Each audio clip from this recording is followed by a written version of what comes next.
سیدنا حضرت آدم علیہ السلام سے لے کر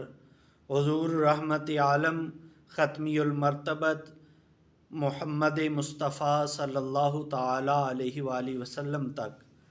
جتنے اللہ نے اپنے نبی اور رسول بھیجے ہیں، جو بندہ ان کی مخالفت میں کھڑا ہوا، اللہ تعالیٰ نے ان تمام کو اس دنیا میں ہی نشان عبرت بنا دیا، اور اس دنیا میں ہی اللہ تعالیٰ نے ان کو ایسی سزائیں دی کہ رہتی دنیا تک وہ عبرت کا نشان بنے رہیں گے۔ اسی بات کو اللہ تعالیٰ نے سورۃ الاحزاب میں اپنے پاک کلام کے اندر بیان فرمایا، ان الذین یؤذون اللہ ورسولہ لعنہم اللہ فی الدنیا والآخرہ، کہ بے شک وہ لوگ جو اللہ اور اس کے رسول کو اذیت دیتے ہیں، تکلیف پہنچاتے ہیں، اللہ تعالیٰ ان لوگوں کو اس دنیا میں بھی اور آخرت میں بھی نشان عبرت بنائے گا۔ تباہی اور ہلاکت ان کا مقدر ٹھہرے گی، وہ اللہ تعالیٰ کی لعنت کے مستحق ہوں گے۔ اگرچہ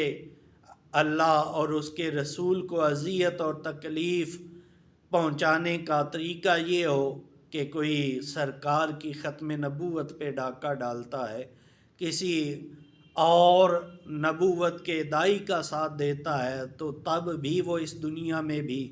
اور آخرت میں بھی اللہ تعالیٰ کی طرف سے ہلاکت کا سامنا کرے گا۔ اور اگر اللہ اور اس کے رسول کو اذیت دینے کی، تکلیف پہنچانے کی صورت یہ ہو کہ وہ سرکار کی اہل پاک کی گستاخیاں کرتا ہو، سرکار کی اہل بیت کا بغض اپنے دل میں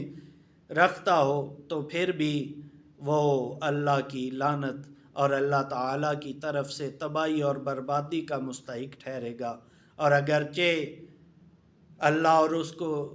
اس کے پیارے محبوب صلی اللہ تعالیٰ علیہ وآلہ وسلم کو اذیت اور تکلیف دینے کی صورت سرکار کے پاک غلاموں صحابہ کرام کے بارے میں بغض و عناد دل میں رکھتا ہو، پھر بھی دنیا و آخرت میں اللہ کی لعنت کا مستحق ہوگا۔ اور صرف اللہ تعالیٰ کی طرف سے تباہی و بربادی ہی نہیں ہوگی، بلکہ اللہ تعالیٰ نے مزید ارشاد فرمایا کہ وَأَعَدَّ لَهُمْ عَذَابًا مُهِينًا، کہ اللہ تعالیٰ نے ایسے لوگوں کے لیے اپنا ذلت آمیز